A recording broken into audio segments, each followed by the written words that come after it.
Welcome to the Make Me Better podcast.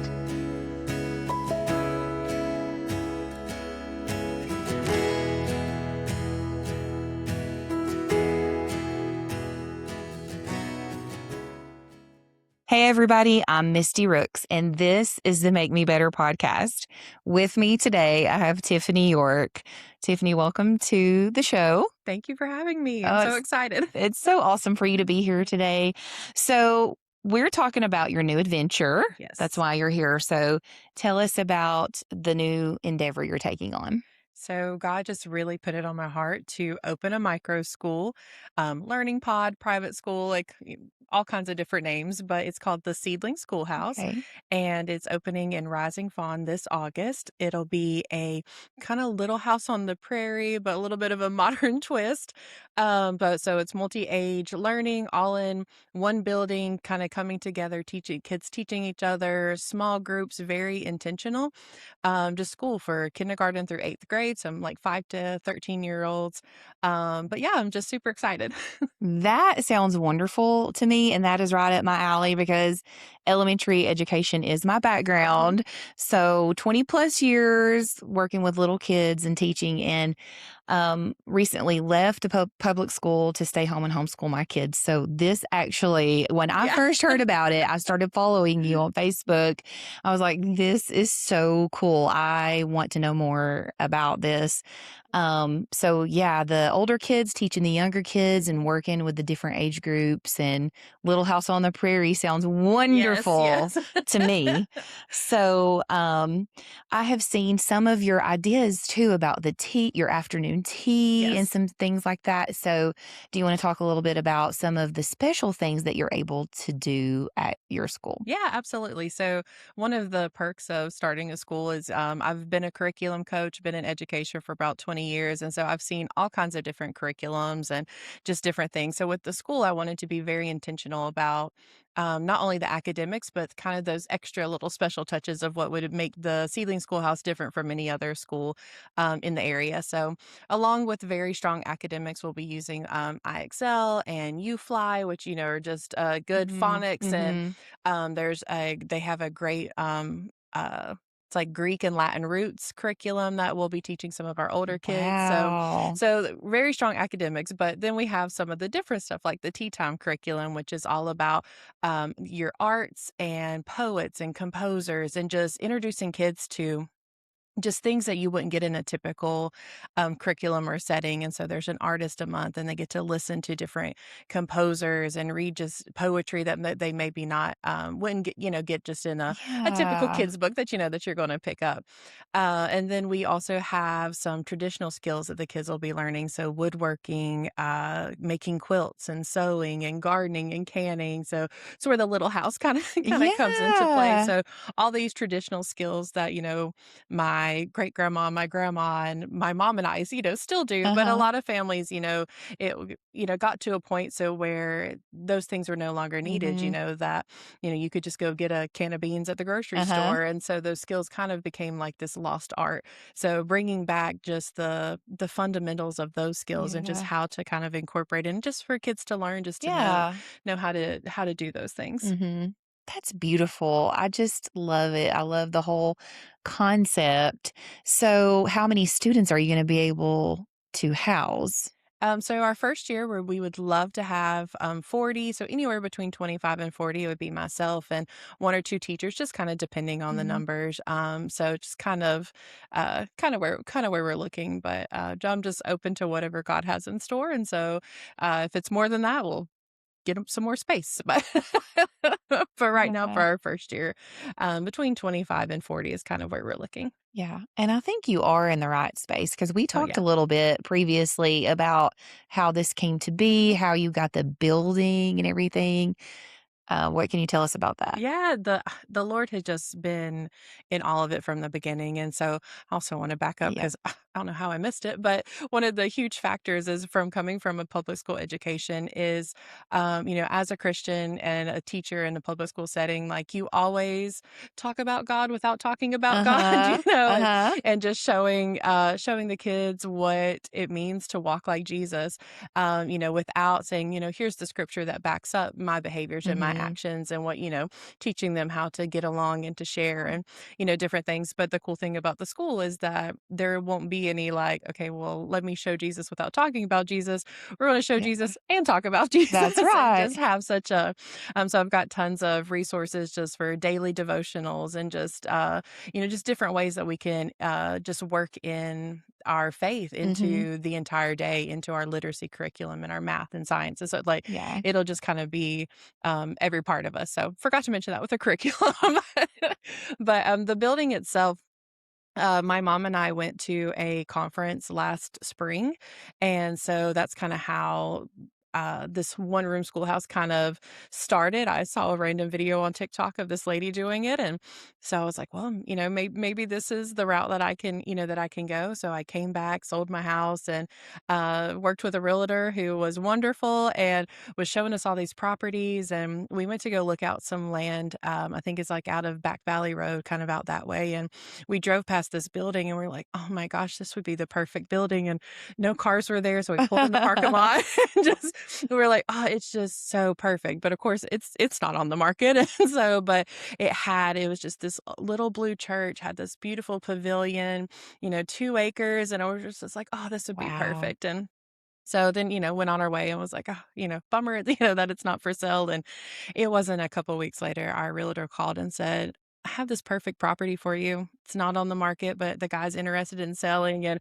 do you wanna check it out?" And we're like, "Yeah, totally," and so, gives us the address. We're like, "What is that address? Sounds so familiar." And we pull up, and it's it. It's the building that we pulled into, and it was just so cool that God was like, "I heard you, Yeah. like, Yes. it's coming." It's so Yes. it was never on the market, and it was just totally a God thing, and so Yeah. it's really the perfect place for the seedling to Yeah. start. Definitely. You can see how God just opened that door Yes, yeah. for you, and He has all of this lined up. Mhm, So, before you got the building and mhm. before, you went to the conference, what led you to sort of make a shift in your career and go this way? Yeah, so like I said, I've been in education for about 20 years, either preschool, school age, kindergarten. I taught third grade, just a little bit, a little bit of everything. I love change, so but in that, I just noticed a trend that the education system was not getting better, and Mm, that really looking at data, everything has either been stagnant or literacy rates are dropping, and it just doesn't seem to be a big concern. And to me, I was like, this is, this is huge. This is mhm, something that, without the ability for kids to read and to learn, I'm like, you're missing so much, and just so much of our world today, that's you have to have those foundational mhm, skills. And so being in the public school system and seeing this and just looking at the statistics and just everything, I just really knew that I wanted something different, and I knew that, this is not what education should look like. mhm, Being a teacher, having a scripted curriculum, which these curriculums are not bad curriculums, but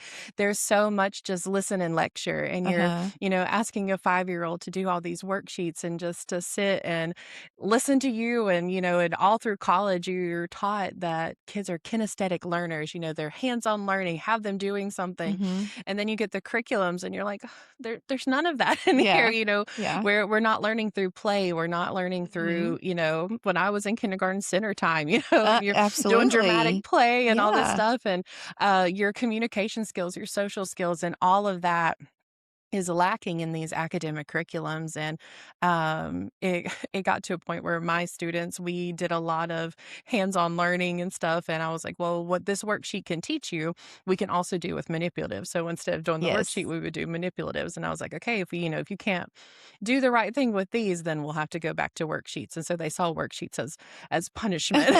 So, but I just wanted them to learn the way that kids learn best, and so that's I think kind of where that stirring for there has to be something different. Mhm, Education has to look differently, and I think sometimes the expectation is that the systems are what needs to change, and in some aspects they Mhm. do, and but I couldn't just keep saying, "Well, I'll wait until the system change. I'll wait until Mhm. the system change." When I really felt like God was like, or you could just do something about it. You you could start something. You could change something, and so even though obviously my school is very intentionally small, it can make a difference in those kids' lives, and then the ripple effect of having the impact that Yes. they'll make, kind of go on. So Yeah. that's kind of where everything kind of stemmed from. That's perfect because my next question was going to be, do you ever think about how education needs to change and how you are doing something, but you're only gonna be able Hmm. to impact 25, maybe up to 50 Yeah. kids in 1 year?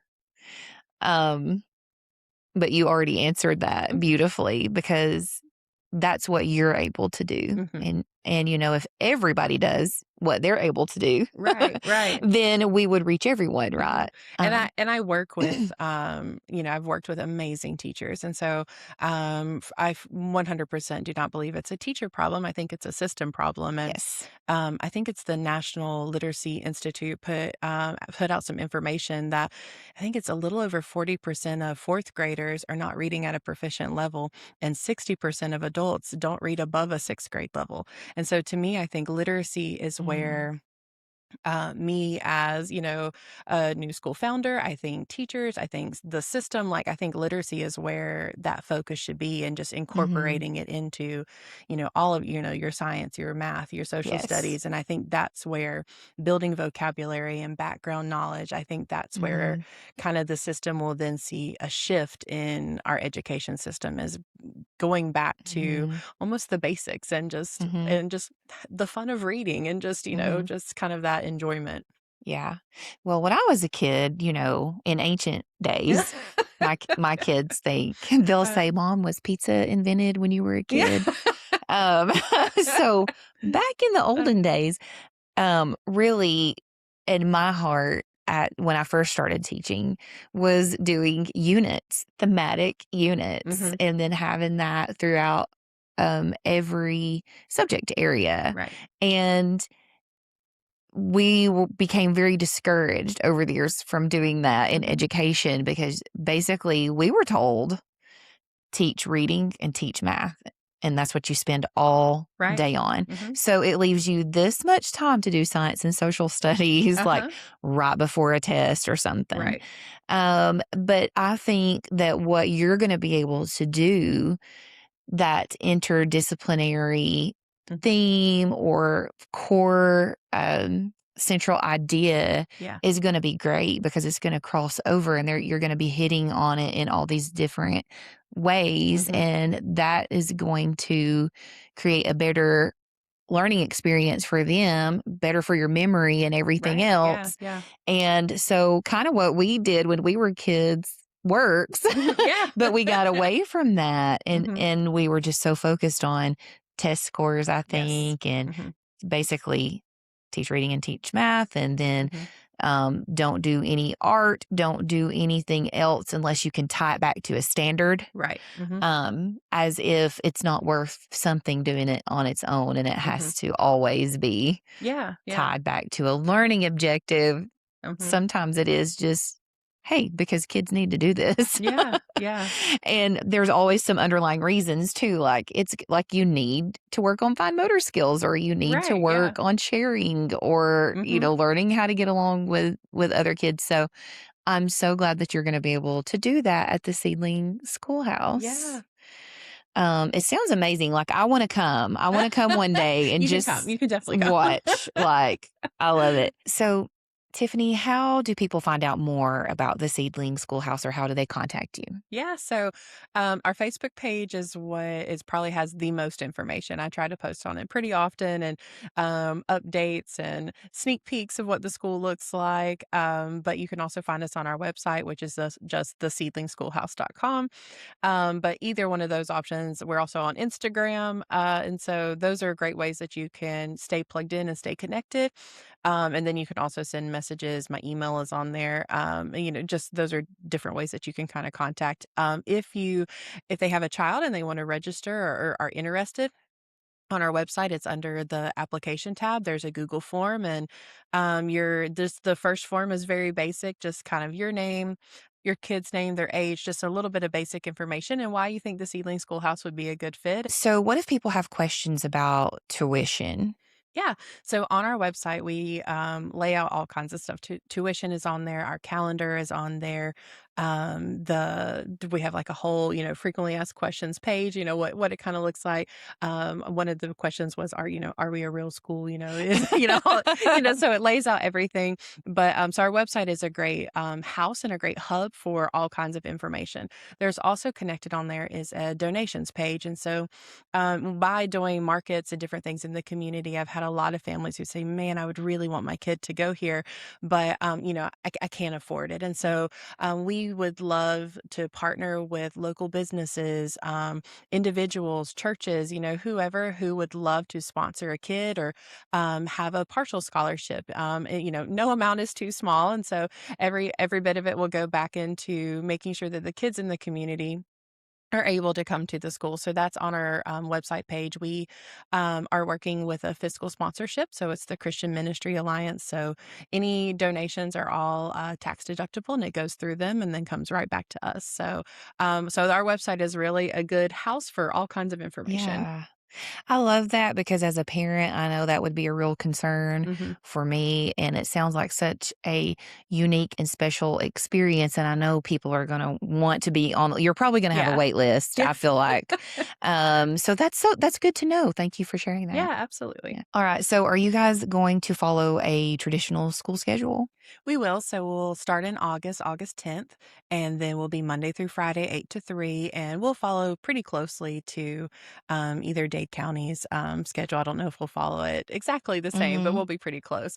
And then in July, actually, we're going to be hosting some parent session days where parents can come out to the school, tour the building, kind of see what it's like, see our science room and the art room and the tech lab, and also kind of see where we'll have our garden and our chicken coop, all the things, and then ask questions. They can get the application at that point. And then we'll also do curiosity days where the whole family can come out and the kids can explore the school and Oh, just interact with each other and everything. So just some fun ways to introduce the school to families, but then also to the community. yeah. That is so awesome. And if you have those dates set already, I will get those from you and we will add that to the description so that we can share that with Yeah, everybody too. perfect. Okay. Is there any final thoughts about the Seedling Schoolhouse or your journey on how you got here? Because typically the guests on this podcast have been through some kind of trauma, some kind of medical crisis, and then kind of share how they became better because they went through this thing. They got stronger. Their faith in God got stronger. And so this is a little different today. We It don't is. really have a story like that, but No. but at the same time, you had to leave what you're comfortable with, what you have known for Hmm. 20 years, and take a giant leap of faith to get to this point. So it's Yeah. still the same thing. It's just your faith and trust in God that you are Yes. going into the next season of life that Hmm. you're supposed to be in. So, final thoughts on that. I think for me, I think you said it just, for me, it was very much stepping out of my comfort zone.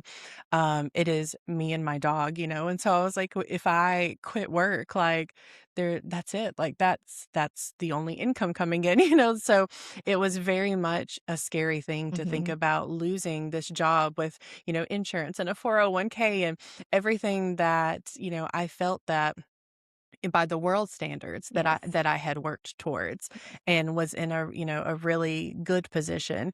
And it was just really so much of just trusting God and Mhm. just allowing him to be like, okay, you're my daughter. I'm not going to set you up for this. I'm not going to build this school and then just to watch it fail and to watch it crumble. And so Yeah. just every step of the way he has just proven how much he is in this, and just even meeting, people like you and just in the community, and just has really just embraced this. And I love going to the markets at the Saturday markets, Uh-huh. and all these people will walk by by and they're like, "Oh my gosh, we follow you on Facebook. Like, we're so excited." And just seeing several of them were like, "We don't even have kids, but it's just so fun to see," Uh-huh.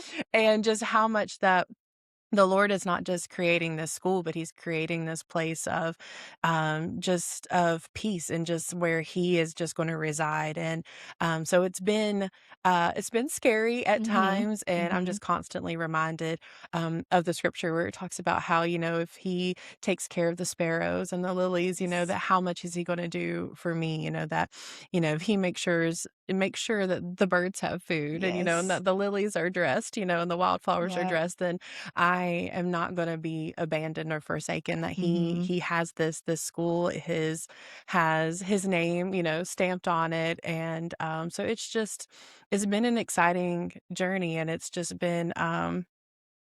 been a really cool part of my testimony, and that how much of it is, it's not Tiffany doing this, that Uh-huh. I am just obediently following every step that he's placing in front of me, every door that he's opening, Mhm. that I am just the vessel, and just he is doing just an amazing thing. Yeah. And how good does it feel to know that you have followed the call of God on your Oh, life? absolutely. It is far less scarier to be Uh-huh. obedient than to be disobedient, and Yes. so, as nervous as I get, I was like, "I can't imagine Uh-huh. doing anything else." Mhm. And you are just getting started. Yes, yeah. So, you know what I would love to do is talk to you again at this time next Yes, year and absolutely. see how your first year went because um you can already tell just no matter how scared you were or nervous to Mhm, leave what you had known to go into the unknown, mhm. how good it feels to Yeah. know that you have obeyed, to Yes, know that, yeah. okay, there's nothing else that God is asking me to do Mhm. that I have said no to. I have surrendered all Yeah. and I'm doing it. So I can't wait to Yeah. see next year Oh, how you absolutely. feel about it. And after you have just become a little family with your Mhm. students and all the growth that you're going to see and I just know that you are going to get great feedback from the community and from the families and kids. I just know I can see that. It's such a special thing. Mhm. All that you're doing and all the little details and your vision for it. I just love it. And I know that God is going to bless it. Thank you, thank you. I'm so excited just to see what he does. It's cool to have a front row seat to it. It is. It really is. It really is um when you feel like you are walking such a different path than Mhm. everyone else around you. Sometimes it Yeah. can be lonely, Mhm. but it's also fun though. It's Yeah. really fun because God is just unfolding things one step Mhm. at a time, I'm sure. Yes, yeah, and I've had such an amazing support system. My family is incredible. My friends, the Hand Up Ministry, several of the guys have come to help paint and just do all kinds of Yes. stuff. And so, my church family, like it has just been incredible, and just to see that God's like, okay, not only is He backing this, but there's such this amazing support system that is Yeah. already behind it, and just Mhm. excited to see it grow too. Yeah. And you really don't know how many people may have had that idea, but were too scared Yeah. to Mhm. just go for it. And so you may be starting something. Yeah. Uh, All right. But it's been so good to have you here today, yes, thank you Tiffany. so much for having Yeah. me. Oh, you're welcome. All right. And thank you guys for joining me for the Make Me Better podcast.